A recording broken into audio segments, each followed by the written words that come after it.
Hello, hello, hello, and welcome back to a surprise episode of With Love and Butter, a chef's podcast on dating and relationships and all the food and drinks that get us through it. I'm your host, Courtney Fudge.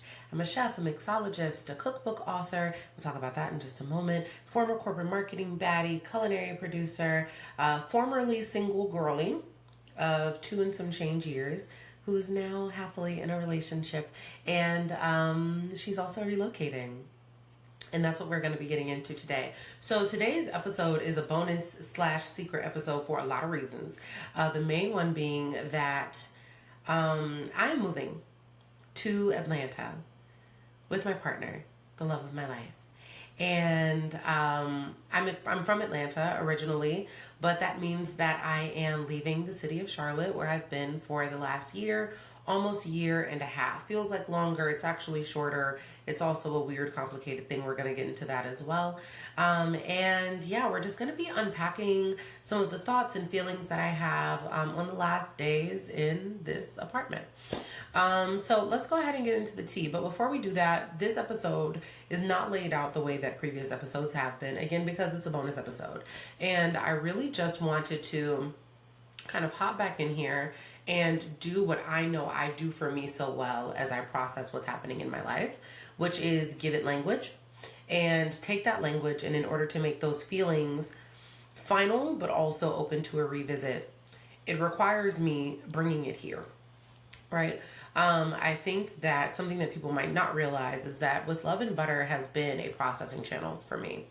And a lot of the things that I've experienced in my life, a lot of the things that I've experienced in love, have found a really soft and happy place to land here amongst the pod. And it's been a really enjoyable experience to sort of bring these things here for myself and then get to share them with you all.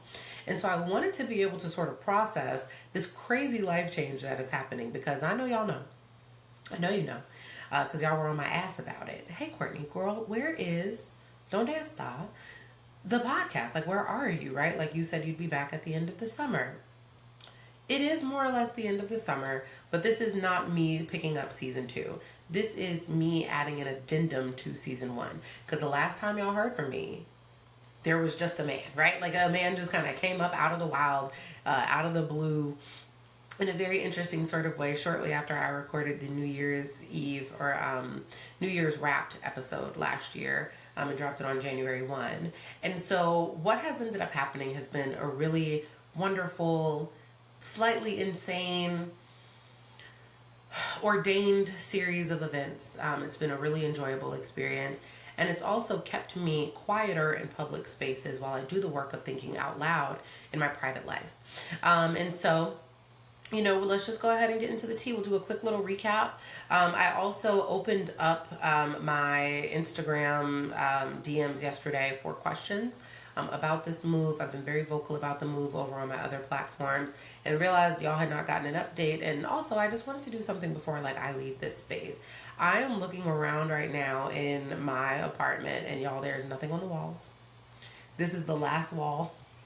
I left it up on purpose so that I could do this recording, and still feel like there was a sense of time and place to this space and to this recording. So let's go ahead and get into all the things. Like I said, this is not like a formal sort of episode. It doesn't follow the same structure, but I would not be me without a drink. And so today, this doesn't really have a name. Or maybe it does. Maybe I'll think of, I think that there is one here. But this is one of my favorite cocktail combinations. Shout out to Drake. And this is mezcal, Campari, a little bit of pineapple juice. Vermouth also. So think like mezcal Negroni, but with a little bit of pineapple in it. It's really very delightful, and it makes for very easy sipping. And there's also a little splash of bourbon in it because I love a Boulevardier. And I just like the combination of mezcal and bourbon together. So it sounds like there's a lot going on in here, but it's a really delicious drink. And I think that we are going to call this cocktail bittersweet. Ooh, okay. So cheers to going. Cheers to acknowledging that means leaving. And cheers to returning as well.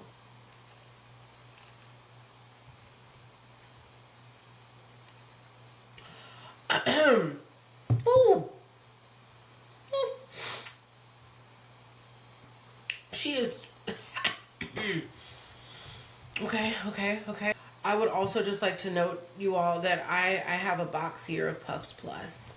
This isn't sponsored, but Puffs, if you see this, I really just want to shout you out because I have cried so much over the last like month just in the process of all of the things. I had also been fighting a little bit of a cold, and you can probably still hear the residual of that cold. You know what I mean? She's been having a hard time.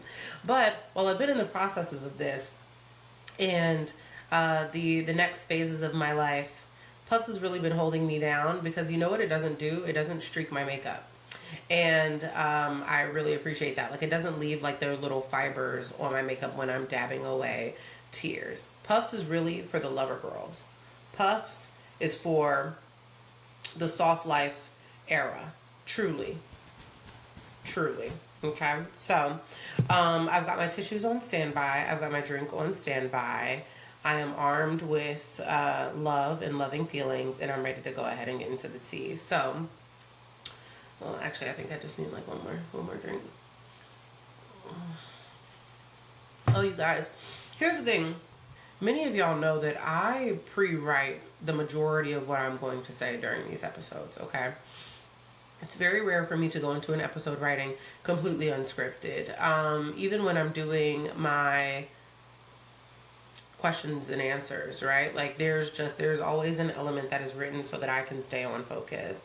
And it helps my ADHD. It prevents these things from becoming 2 hour and 30-minute long episodes. They would just get really, really long and I think quite intense if I didn't have a script, so to speak, to literally stick to. And so today we don't have one, right? Because this was a very like off the cuff. I decided yesterday morning that I was going to be doing a podcast episode surrounding my move from Charlotte into Atlanta. And so, you know, it's all just gonna kind of be off the cuff. But I want to backtrack a little bit to tell you a little bit more about the love story of me and B, who we are continuing to call B. Many of y'all have met him in real life. You know my man, you know his real name. I just don't really feel the need to like broadcast his name everywhere, right? It's not a secret. He's been hard launched now everywhere, but I also, y'all can be really strange and nosy sometimes. And so I just, you know what I mean? I'm sparing us both. But B and I met last year at Afrotech. So last November, I'd actually recorded a podcast episode, like literally the morning that I was leaving to get ready to go to Afrotech. And we met there on the conference floor. It was a brief, very cute little interaction, but there wasn't much to it, right? Like at that time, that was not the stage at which we started dating. It was months later in February when I ran into him on Hinge and we reconnected. And there was like, I think a lot of excitement there. We had a date like literally 2 days after we reconnected on Hinge. And it was the one time that I was coming into Atlanta. He was in Atlanta for home things and then was flying up to New York for work. And it just kind of happened that our paths overlapped at exactly the right time for us to be able to go on this date together. What was, I imagined, going to be like a 1.5 hour long date ended up being a 4 hour long date. And we have been together pretty much every day since. Even when I was coming back to Charlotte, right? Like I left Atlanta because I came down for work. At a job that I'm now no longer with, which I also, gosh, y'all, okay, season 2 is going to be full of stuff, and we're going to get into all of those things, but for now, let's keep me on focus. You know I got the ADHD. So, we went on this date, right, and then he was in New York, and then I am back here in Charlotte now. My work event was over, and we essentially start our dating process, like, immediately after that first date. We became exclusive like within that time where we were waiting on me to come back down to Atlanta, which was then in March. In March, me and this man make things official. Okay. And from that moment on, we've been planning for a life together. And life things started moving what feels like very quickly, but we've done a lot.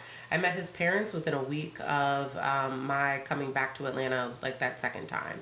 So the first date is in February. The second date is when, after a month of like constant communication, I come back down. A week after that, I'm meeting his family.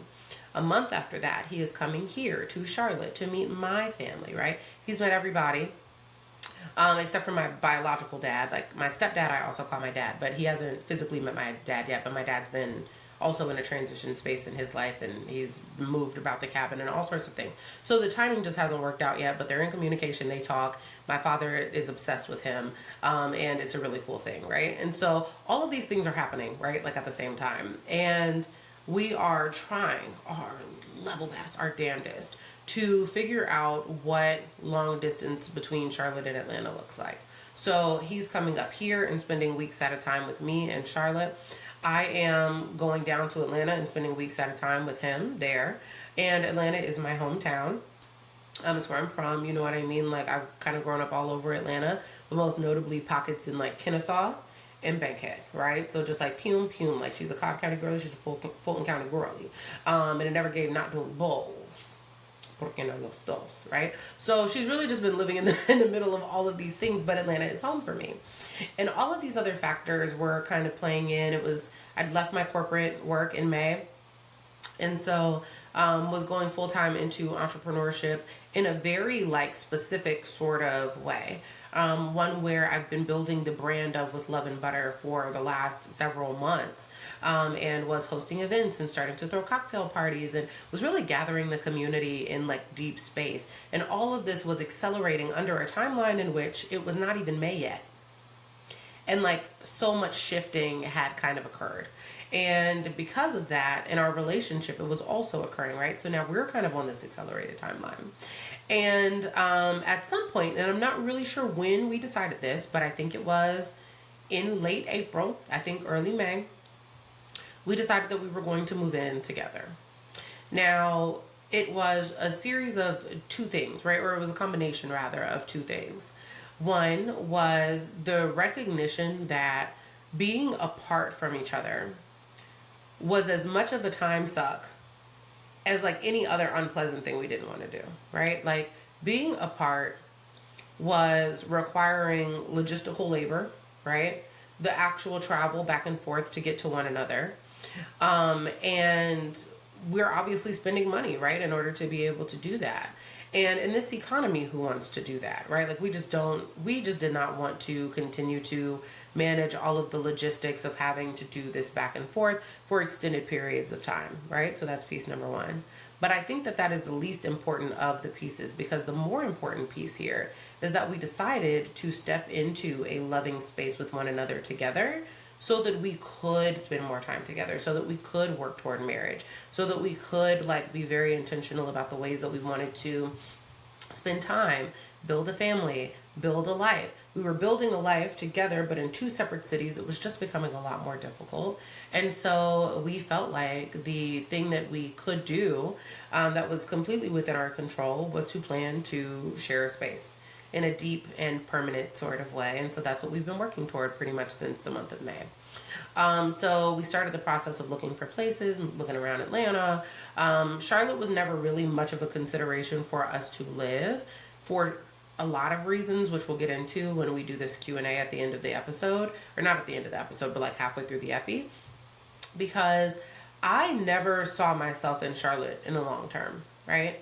I came to Charlotte to spend time kind of regathering myself after my time in Jersey and working in New York had kind of taken the life out of me.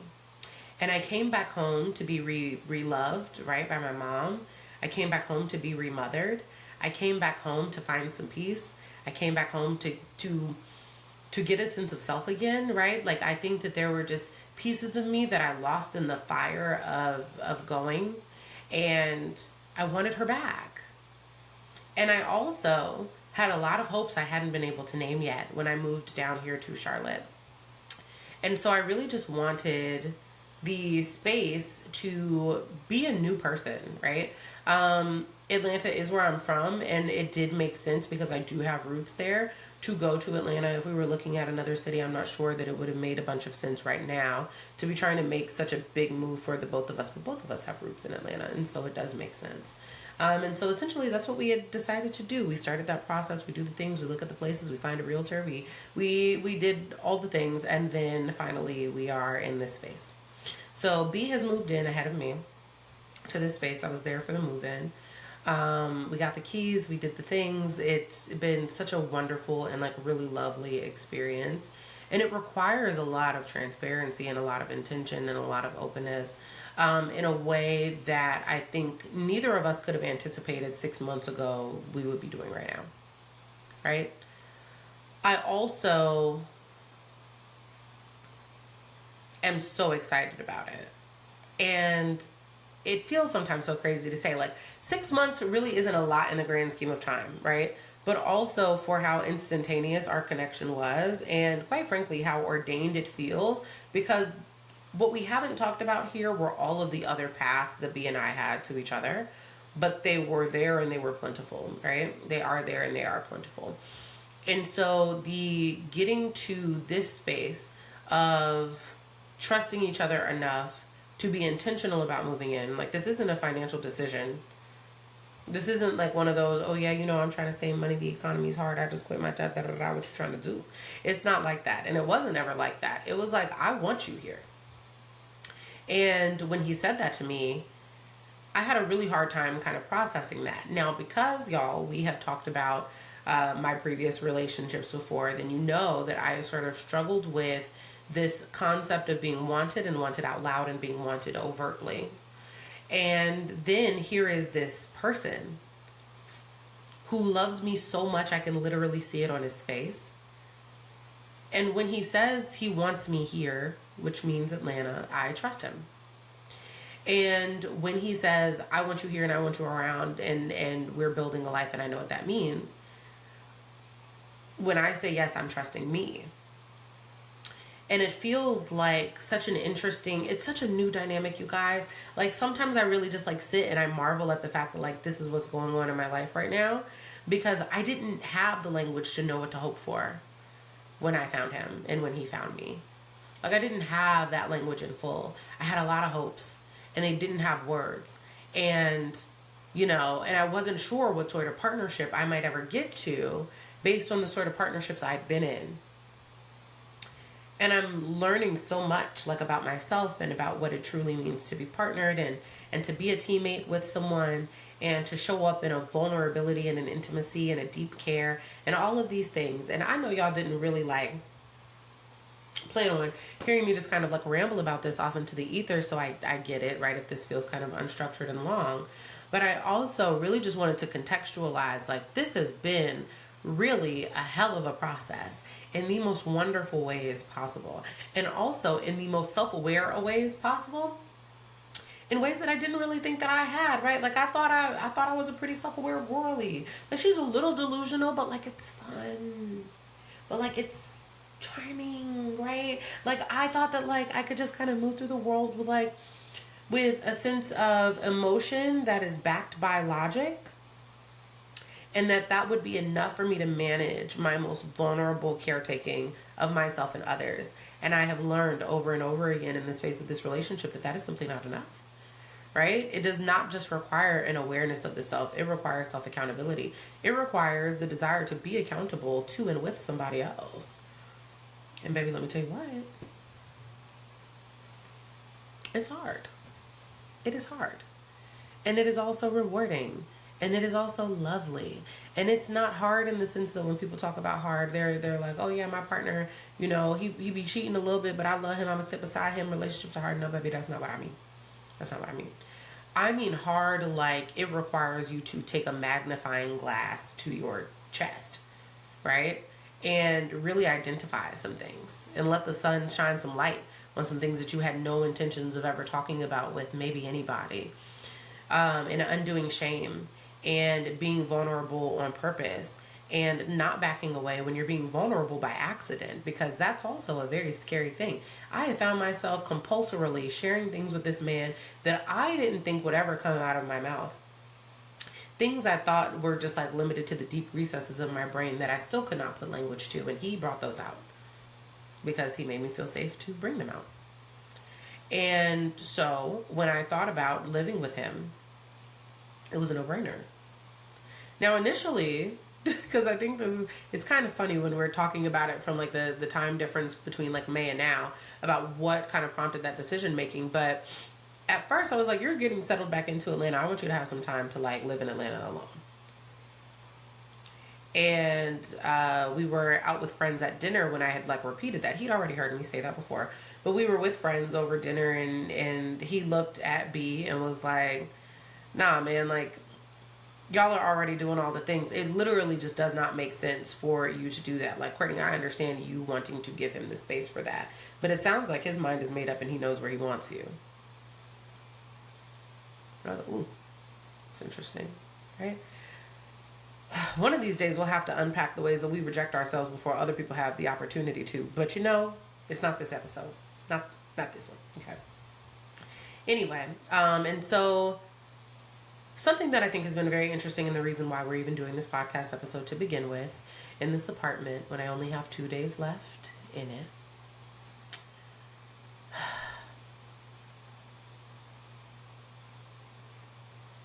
is that to go means to leave.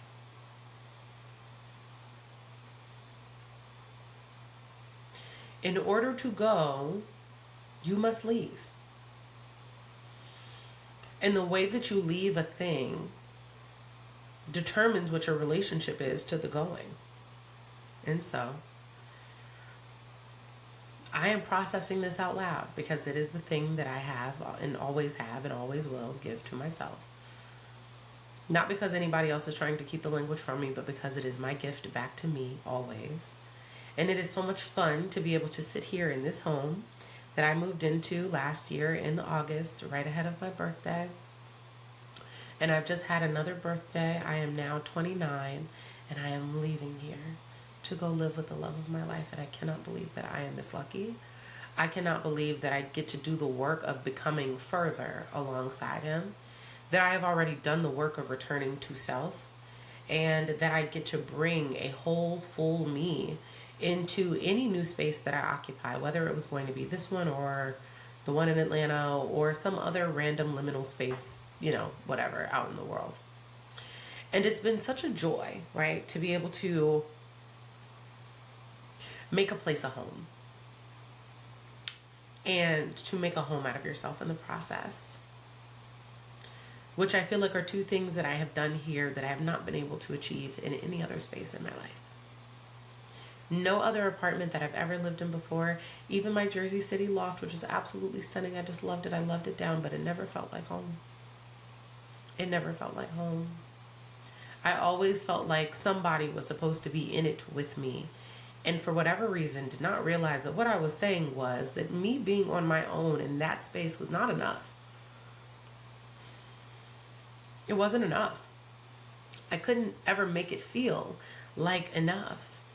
No matter how much care I gave it, no matter how much I feminized it, no matter how much pink I splashed on the couch and the walls and the paintings and the things, I could never make it feel like home because it wasn't. And if it was, then it wasn't for just me. And I came home to Charlotte because I'd more or less blown my life up and my car got totaled while I was down here in Charlotte, and it forced me to sit and stay and look around at my life and kind of take some inventory and go, oh girl, yeah, you're not happy up there. And letting it be okay that I left behind what was making me happy in my career when there was no joy, no deep joy in my personal life. So I came back home because my mom encouraged it, because there was a soft place for me to land with her. So I went back into her house, and the intent was really to be there for only actually no. The intent was to be there for a year. I was going to be at my mother's house for a year until I bought my home down here in Charlotte. At the 3-month mark of living at my mom's, this apartment opened up. And it is formerly my stepsister's apartment. I say stepsister because y'all have heard me call myself an only child, but Chanel is my sister, right? And so Chanel's apartment opened up because she had to leave. She took a job and left, and so she needed somebody to help her take this lease over. And I was like, you know what? Yeah, I'll do it. And as immediately as I got in here, I set about the work of making this space feel like a home for me, right? This podcast found a new home here. My feelings found a new home here. Designing this place in like a smaller, more contained sort of way in which the only intent of the home was for it to feel like mine, right? Jersey City didn't have that lens. When I moved to Jersey City, it was supposed to be with a partner that I had at that time. It didn't end up working out that way, praise God. Oh my God. You know what I mean? When I think about it now, I truly cannot have even imagined what sharing deep space with that person or any other person really would have looked like, because I feel like I would have lost myself in it. I do. And I think that the level of involvement, and for what y'all have heard, I don't even remember what podcast episode it was now that I talked about this in. It might have been episode 10. Might have been. I'm actually not entirely sure. In one of these episodes, I talk about what my previous relationship, my two previous relationships had looked like and the impact that they had on me and my relationship to living and my space. And so I don't think that it would have ever been positive for me. I think it would have been quite detrimental for me to have shared space with either of those people. But it was also because the space that I was sharing with me was one I didn't like.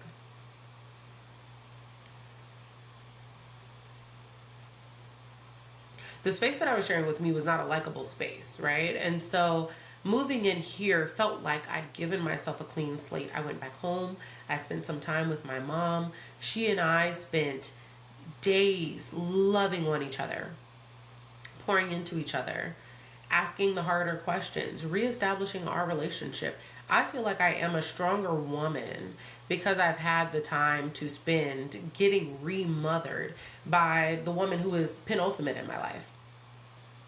The lessons that I've learned from her, the little nuances that I've picked up, lessons I did not even know I needed because I left home at 16. I left for Syracuse at 16. I was 16 years old when I left for college. There was so much life I wouldn't have known was important to observe. So I went back home and I got it. And I got it some by accident. And then the rest of it, I was very intentional about making sure that I received. And only then did I feel like I was ready to kind of move back out into the world and reestablish myself in a space. And then let it be okay that I was doing the ugly work of finding myself lovable again out loud. That is where the podcast came from. That is where this came from. That is where all of the things have come from. And the relationship came on the flip side of me having done the ugliest of the work. Right? So, I leave in 2 days. I kind of can't believe it. And I am so excited. And I'm, right, like, having to sit with the fact that there's some grief that I'm feeling. None of it about the decision that I've made. I feel so solid in the decision that I've made. I trust me and I trust B, and I trust us to make good decisions and do good caretaking and heart keeping of each other. But I also feel like it was important for me to say goodbye to her.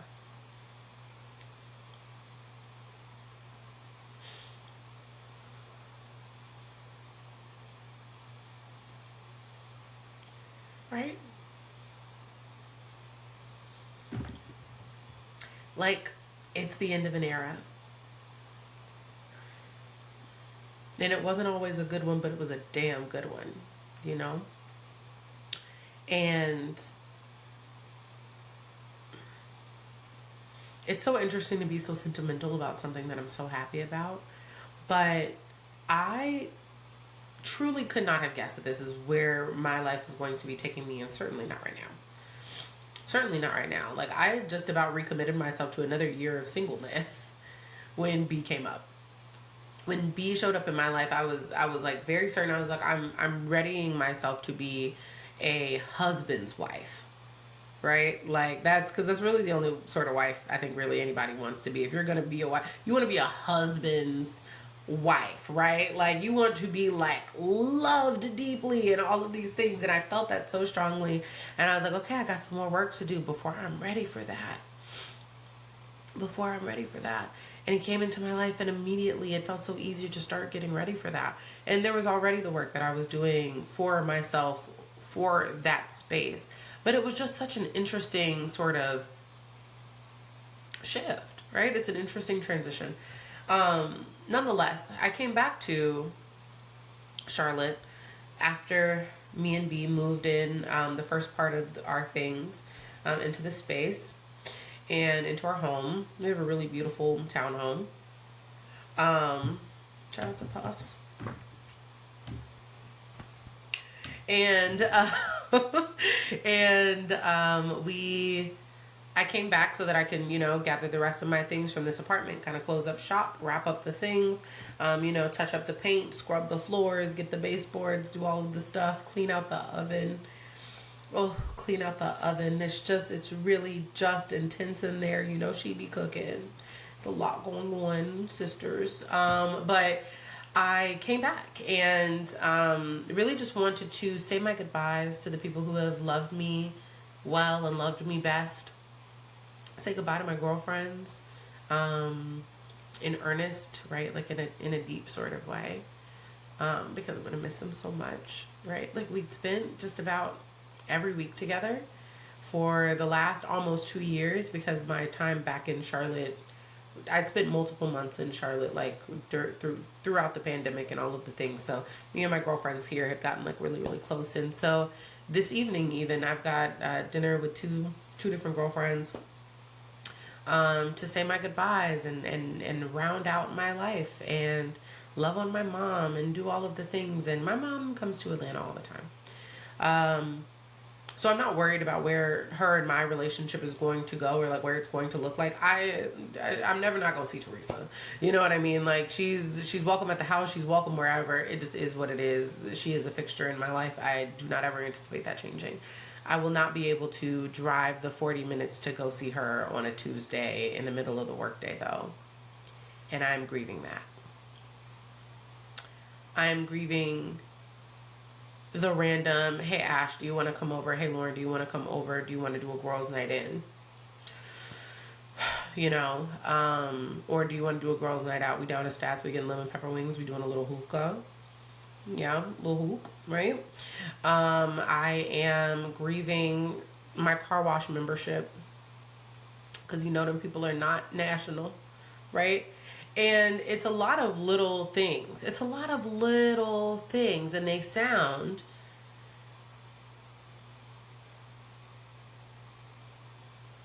I don't know what they sound like. They just sound like grief. But what I've learned is that not all grief is loss. Some grief is just the recognition of change. Right? Like grief is the recognition of differences and the adjustment to them and the missing of them. And I think that that's where I am. I'm so excited to go. And I'm also so sad to leave. Ooh. Yeah. Okay. Guys, so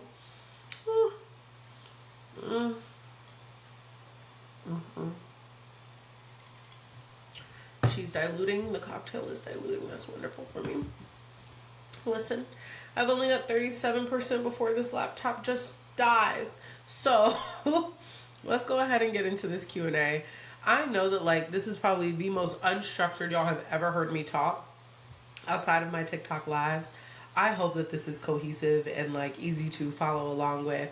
I feel like mentally I am as all over the place as the words that are coming out of my mouth. I'm just feeling a lot of big feelings right now. And they're all really big, consuming, mostly good ones, right? And then there's there's that little pit of oh, I'm really gonna miss this place. And it's gonna be a while before there's another pink room in my house. Really, right? That's a whole thing, you know? And like where does my girlhood go?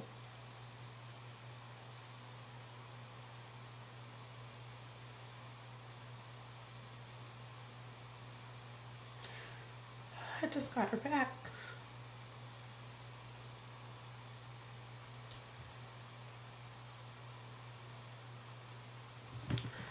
Oh, okay. All right, bitch. We are persisting. We are persisting. Wow, these are so good.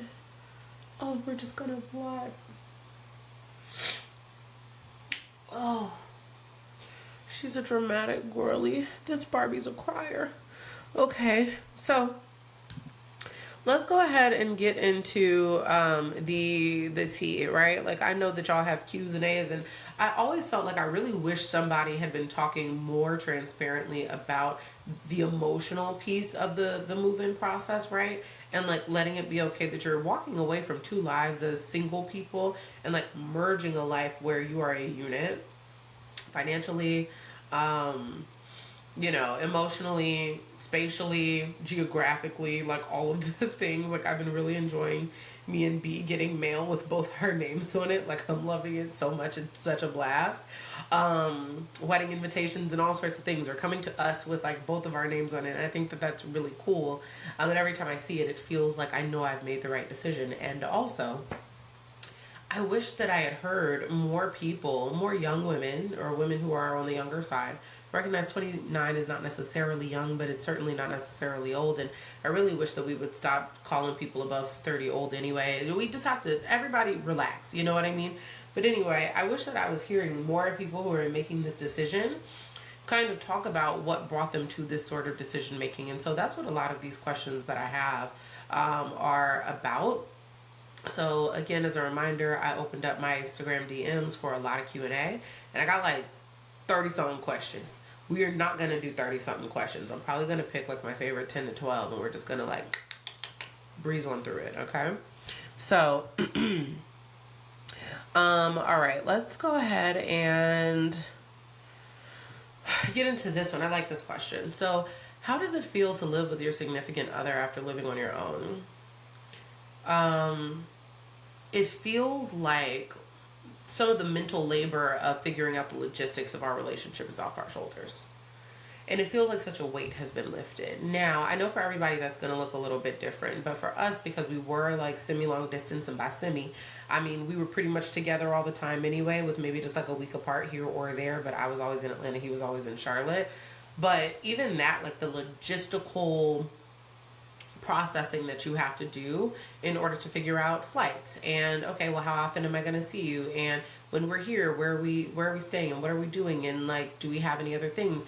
We have had a lot of social gatherings going on lately, lots of weddings and parties and conferences and whatnot, and so it's just easier when we're flying from the same place. Like all of those things, I think that like that is really such a benefit for the both of us who are deep thinkers about a lot of things, that we're constantly like brain on. So it's been really nice to have part of the thinking about our future be simplified by the fact that we just share space now. It makes the whole thing feel a lot more smooth, which is great. The other piece though is that hearing him close that garage door is my new favorite sound. I hear this man coming home, and it is like the most exciting thing to happen to me in the space of a day. And I didn't realize, because here's what was happening essentially before, is that I have been consistently shocked that I'm never annoyed. I'm an only child of divorced parents. I left for school when I was 16, right? Like I left for college at 16. I have not shared deep space with another single human being since my parents. So I've like got very specific little patterns and idiosyncrasies and things and whatnot that like I thought was going to make it pretty difficult for me to share real like deep space with a partner, no matter how much I love them. I just figured that the only child in me would really rebel about needing to be around somebody so much. It's been such a joy to find that I love it when he comes home every single time. And on the times where it catches me off guard, where I'm not paying attention and he just is there, I'm like, oh my God, this is great. You know what I mean? There's just a piece, I think, in my life from like not having to wonder if my partner is as excited as I am to come home to me. It's really very nice. Let's see. Oh, this is okay. So this is another really great question. How do you maintain your personal space and time while existing in your relationship? So this touches on the earlier piece, right? About me being an only child. I've only ever shared deep space with another adult when I was a child, right? And so learning how to, I think, coexist with someone. Like there's cohabitation, but there's also coexistence. And I think that we have both had to get really good at vocalizing. I could just use like an hour to just nap, right? Now, a huge part of the type of home that we chose was the layout of the space so that we could take space and time apart from each other while not feeling like it's a rejection. So we picked a townhome, right, which is usually 3 bedrooms, something like that. Ours 3 bed, 3.5 bath. So it's spacious, right? And there are floors, and we can just go in between the floors. So we've already set up separate spaces for us to do like our working from our living. That was piece number 1. He has his office. I have my own content studio. Those are 2 incredibly important things for the both of us, right? So that means when he's got something on his mind, he doesn't necessarily want to be up under me, there are other places in the house that he could be.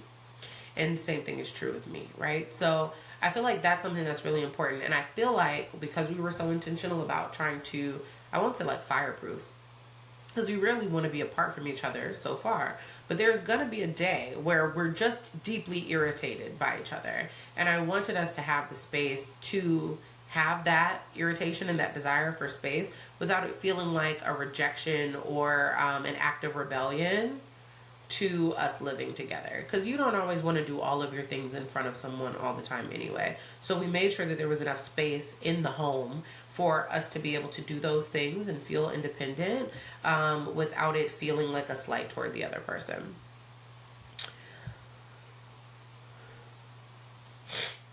I like this one. Okay. How has the move impacted your business, if at all? I really like this question because I feel like we have not formally done an update about what the hell has been going on in my career, but I quit my job, y'all, back in May. So my corporate work ended back then.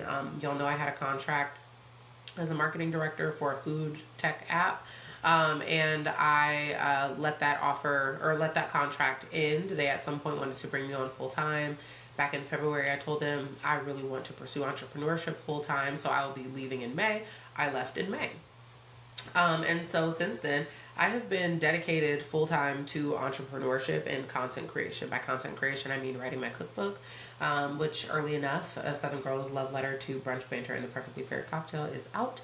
And I will just drop a little linky, you know what I mean? Like right through here, just so you could like go and purge, right? Because right now it's pre-order and ebook, and you can do a combination, or you can do like one or either. And then I think by the time other people get this episode, it'll just be like you can order the print book and you can also get the ebook, whichever one you prefer. It's a really beautiful book, and I don't have it in front of me because it's actually in print right now. Yeah, because I just dropped it 2 weeks ago on my birthday.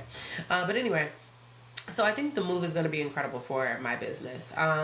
There are a lot of other things that I will not be sharing just yet that I'm doing entrepreneurially that I think make a lot more sense for me to do in Atlanta than in Charlotte. And Atlanta has been a really solid hub for me for community building and bringing the girls together and doing events and doing cocktail themed events and things like that. So I think Atlanta is going to be the perfect place for me to kind of sit.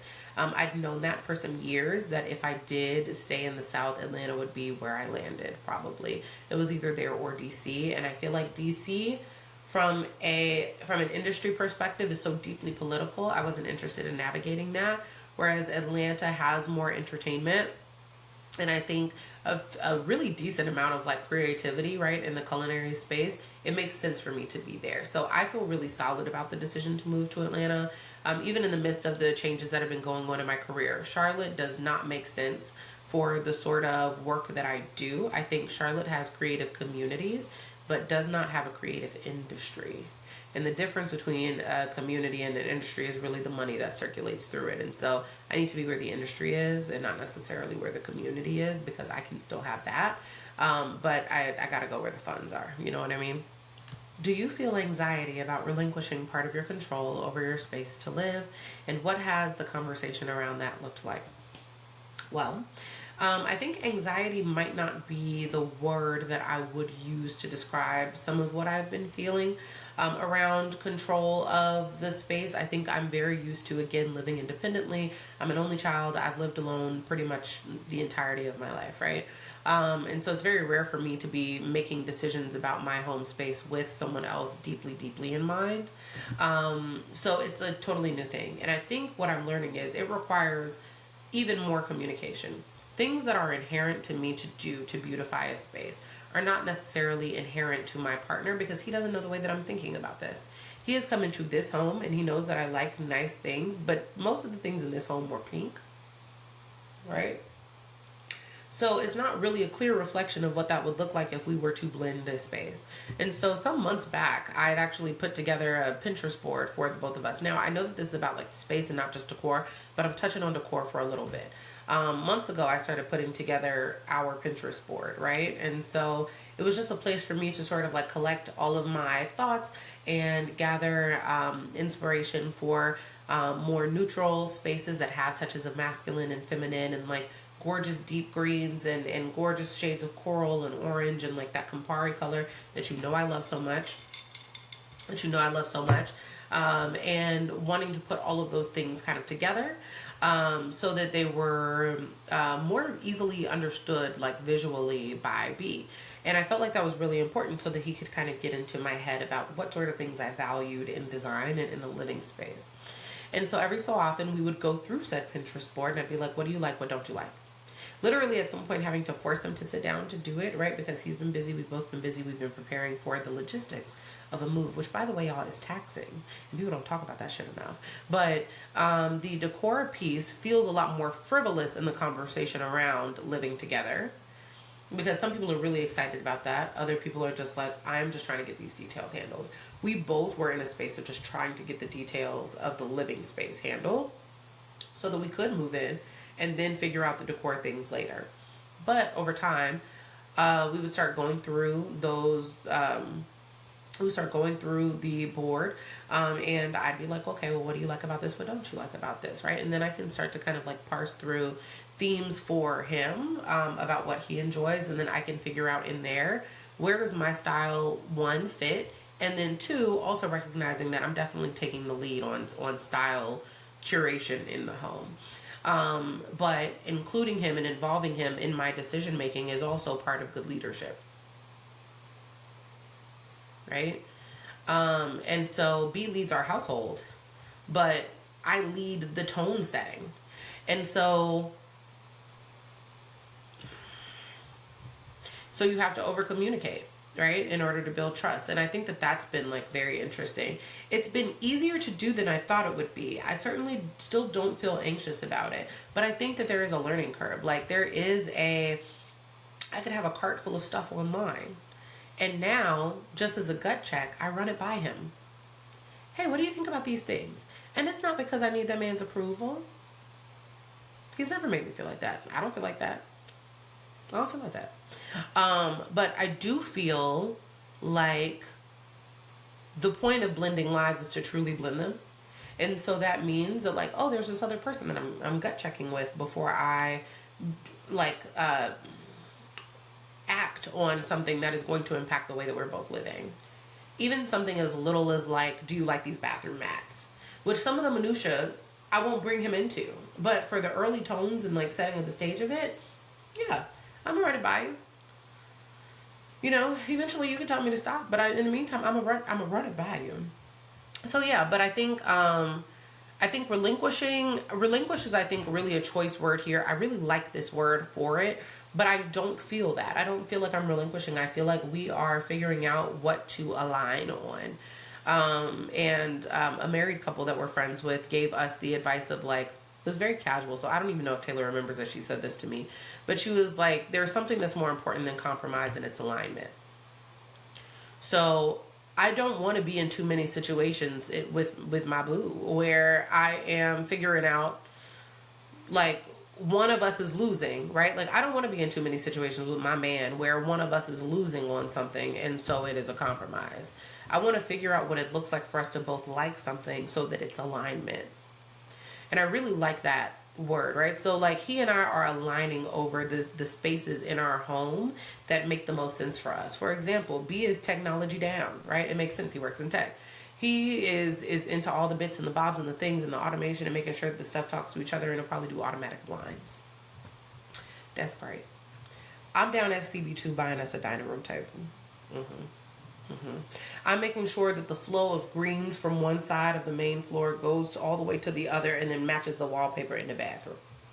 That's what I do, right? And there are different things that we're going to want to prioritize on based on the things that we're passionate about. So I let him have the technology things. I don't have thoughts. I don't have any thoughts. Do what you think is best for us. Do what you think makes the most sense for you. If you're going to be the one mostly fidgeting around with the big ass TV and the 80-inch and da da da, boy, you know I don't care. That's fine. You know what I mean? So when you watch your shooty hoops in the fall, when does basketball start? You know, I don't know. But when you're watching your footballs and your shooty hoops and all the things, I want you to be able to enjoy it the way that you intended to enjoy it. I'm sure that I will also reap the benefits from that.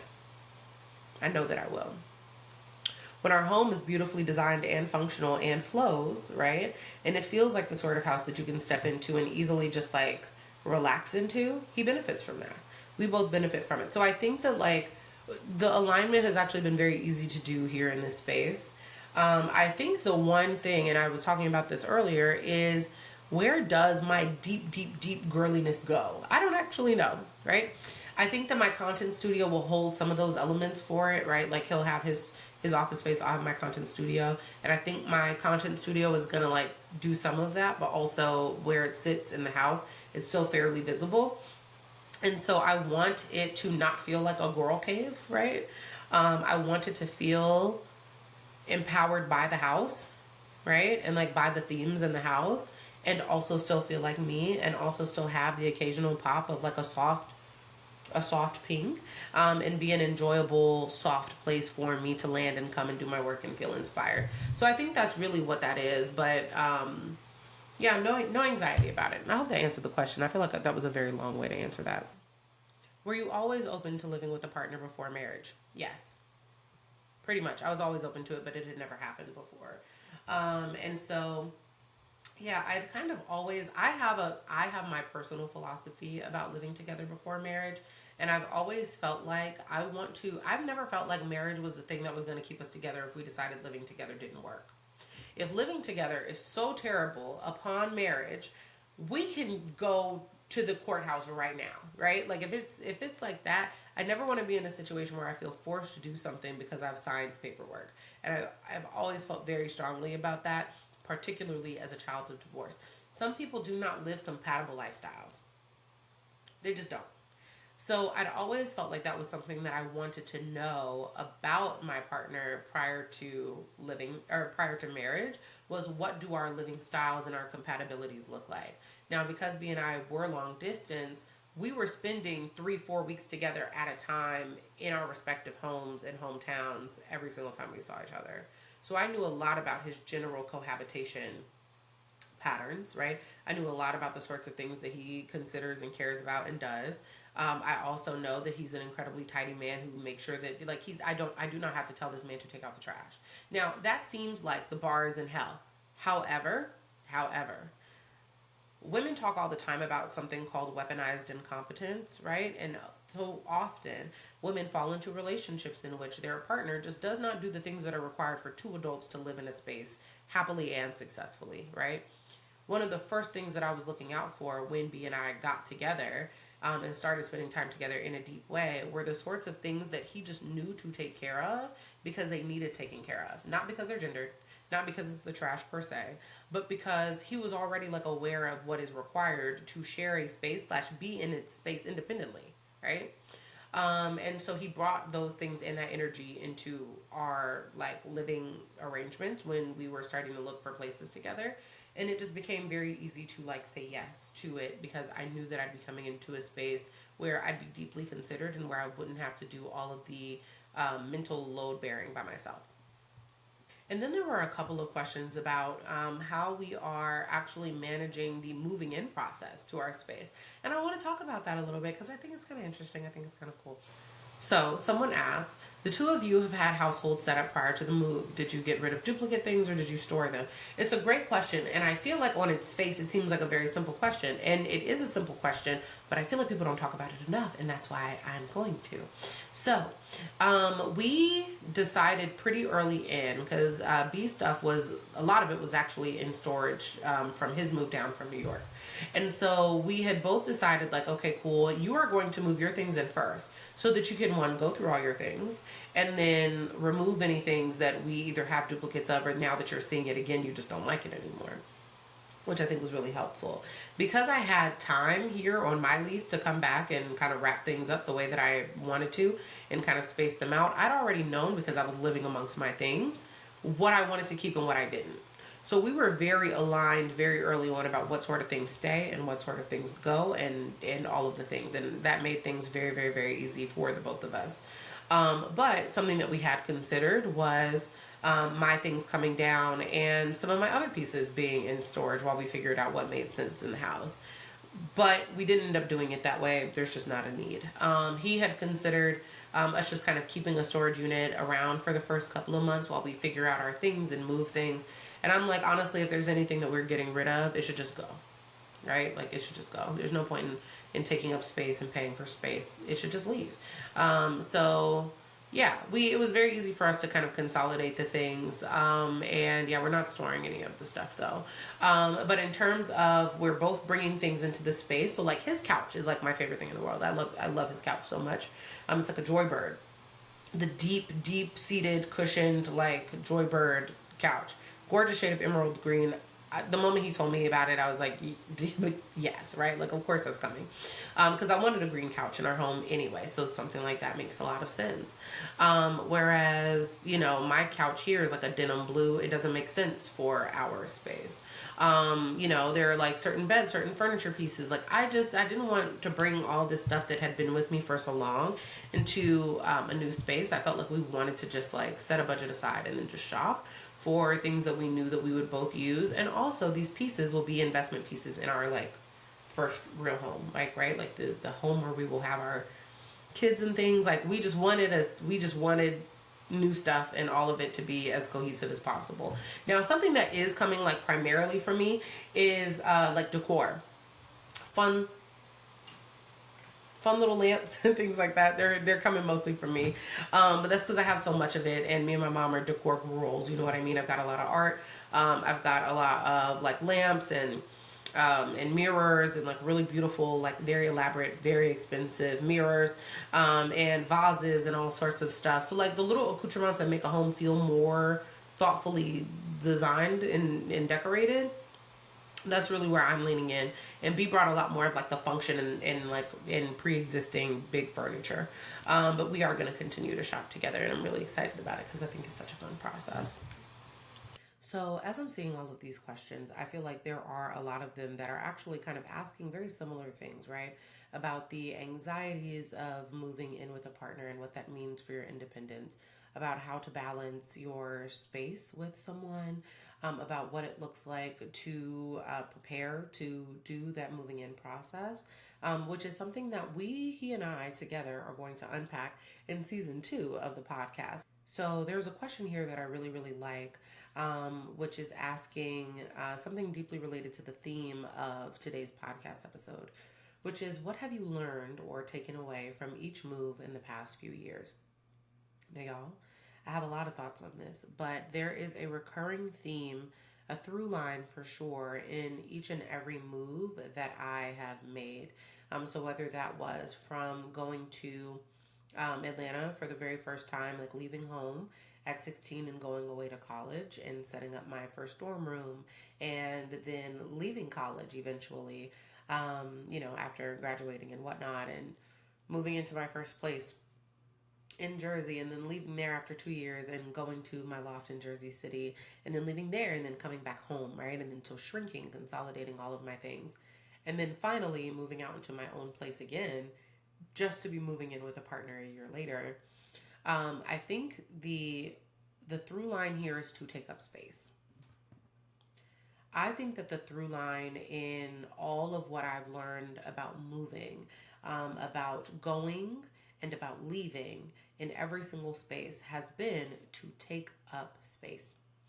I had found that I had this sort of time based fear around how deeply I allowed myself to invest in a living space, right? Well, I'm only going to be here for a year. I'm only going to be here for 2 years. Let me not do too much, right? I'm only going to be here for a year and then I might go somewhere else. So let me not overly invest. Now, I knew upon moving into this apartment here in Charlotte that I was only going to be in this apartment for a year. And I let myself get comfortable with the idea that this would be home. And I let myself do it early, right?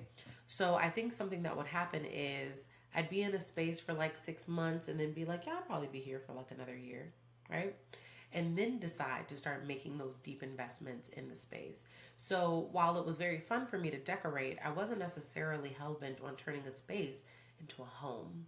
And now I'm allowing myself to come into a space and make it home as immediately as I occupy it because I am home, right?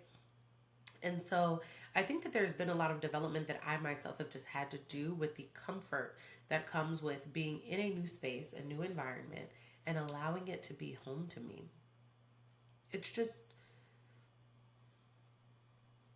it's an adjustment. It's an adjustment period, right? But coming in here and saying, you know what? I'm going to commit to making this my like last bachelorette pad. And I spoke that into existence over this space. I said like this is the last time I'm ever one like living without a partner and I knew that, right? Because it was either this is the last time I live in an apartment and I knew that because it was either the last time I'm living in an apartment by myself because it was after this it was home ownership or I'll be moving in with a partner and I knew that and I spoke that about this place and I said so you know what let me like make an homage to the last of my deep singleness, the last of decisions that I get to make that are completely and only and selfishly entirely for me, right? And I felt like that window was closing. And when you talk about that window closing, it sounds like terrifying. It sounds like, you know, oof, like what does that mean for my independence? Will I still get to be like my own person? Yes, you do. Yeah, of course you do. And also, you are now choosing to share your life with someone else. And so the things that were previously independent are interdependent and they are you want to stay away from codependency, right? But they ebb and flow between like deep independence and a lot more considerate independence and then sometimes true dependence, and all of those things get to coexist in the same sort of space without any of them being subject to judgment, right? About the good or bad of those things just being what they are. You live together, you share space with someone, inevitably, you are going to enter an ebb and flow with them. And that is what relating to people is really all about. So I feel like allowing myself to take up space has been the biggest lesson and takeaway that has come with every single move. And I'm really grateful for it. So let's go ahead and wrap this up, shall we? Because I feel like I've just been chatting into the void for like ever. But there are a lot of things I think that are coming to mind for me right now as I am looking at the very, very, very empty walls of this apartment. And I am saying to myself that I am proud of me for doing the hard things, for shrinking so that I could expand, for making a home and allowing it to be home for as long as I was here. And investing in that and enjoying that and hosting people in it and changing my dynamic to the way that I perform in and out of my space and letting myself relearn friendship, intimate friendship here, After 2 years of being single, letting somebody really enter themselves into my life, right? It's the first time that I've ever truly been able to say that, because I had quite decidedly not wanted anyone in my home space in the 2 years that I'd been single, right? And so now to be making the conscious decision to share life with this man who I adore in our home where we live is really so refreshing, right? It is the hope I didn't know how to name. It is the excitement of hearing that garage door open and knowing that he is coming home to me and that I am coming home to him and I'm also at home with him. And that we get to share this space and become who we're becoming together in a loving and supportive and very tender sort of way. And I really couldn't have asked for too much more. I think my imagination was smaller than what I'm on the receiving end of right now. And I'm really glad that I get to do that. I'm glad that this place, these walls, were a vessel for returning home and being vulnerable and asking the hard questions and saying the quiet parts out loud and feeling ugly and reminding myself that I'm still lovable anyway. And when I say ugly, I mean the ugly work of undoing yourself and redoing yourself. And I have been in this undoing process. And for the first time ever, I feel a little bit closer to done. I feel like my cake is more than halfway baked for once. And it is nice and it is good. And it happened here and I let it happen here. I let it happen here and I'm so grateful that I did. I'm going to miss my friends so much. I cried last night when I saw Ashley, and it was, I think, one of the harder goodbyes I've done in a while, since my last move when I left Perry, right? And Perry was like my close proximal friend in Jersey City. We had each other. We got each other through the pandemic. We survived together. And so, with Ash, it's a little different because, we had known each other since Syracuse days, but developed a friendship here in Charlotte. And I didn't know what the choice of sisterhood could look like until I got to my girls. Lauren and Ashley really were life-saving, life-changing friends, and are that.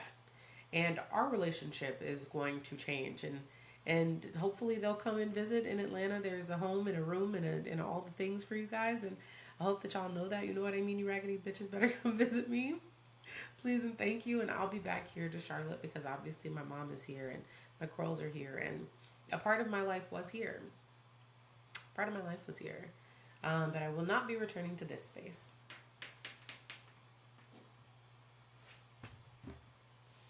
And so we say goodbye.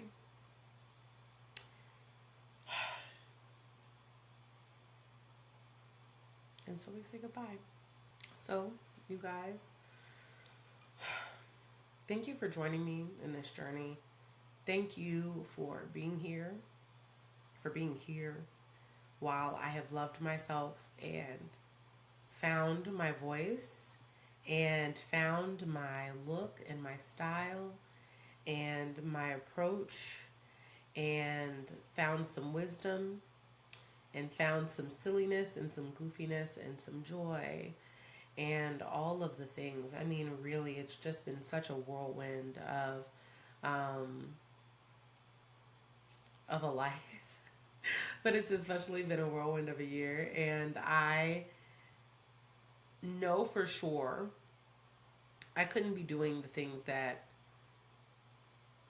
I'm doing right now if it wasn't for the audience of you. And the community came from this space. The community came from this space. Like, it was here in these walls that, like, I was able to articulate parts of myself that I thought I'd have to keep quiet forever. And I'm really, really grateful. So, cheers to you.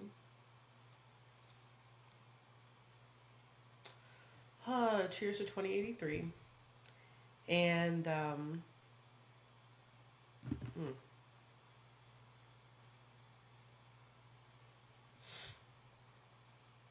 cheers to the end of an era.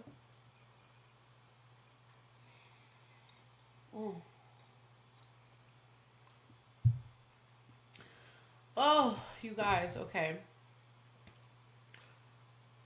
So, it's going to be a while before the podcast comes back. It'll be back in like a month and some change, sometime in late September. I want to allow myself some time to get settled into the move and get my content studio and all of those things set up so that I'm able to record in a more seamless way and record the thoughts as they come to me. This is not the start of season 2. I want to be very clear. Season 2 is just a totally different vibe altogether. And season 1 is over, right? So this just sort of exists in a medial sort of space. And I felt like I owed it to me to put it out here, even though it doesn't have a formal sense of belonging. But I'll be back. I'll be back soon. The promise that I made to myself to let more love and more food and more joy and more strong drinks find me is a promise I am keeping. And I'm able to honor that promise in season 2 of the podcast. And so I thank you all for your patience with me. I thank you all for your love and your continued support of me. If you were looking for ways to continue to support baby girl in her journey of becoming an at-home girlfriend slash entrepreneur, you know the vibes. It never gave like not work. It just gave like work from home. But buy my cookbook. Okay, yeah, you could just buy it at like CourtneyFetch.gumroad, GUMROAD.com. You could buy the ebook, or you could buy the physical book, which will be signed, or you could buy a combination. Okay, so it's really up to you. It's all about like what sort of spirit you're in and where the finances live. But either way, it's a wonderful book. It's 300 pages, you guys. She's a thick girl. She's a robust little mama. Okay, a robust book with storytelling about me and my life and all of the things. And we'll talk about all of this in infinitely more detail in season 1 of, or in episode 1 of season 2. And we'll really get into all the things, and I'll read the introduction to you guys and all the stuff. But hopefully that has compelled you enough, because I have to go. This laptop is about to die.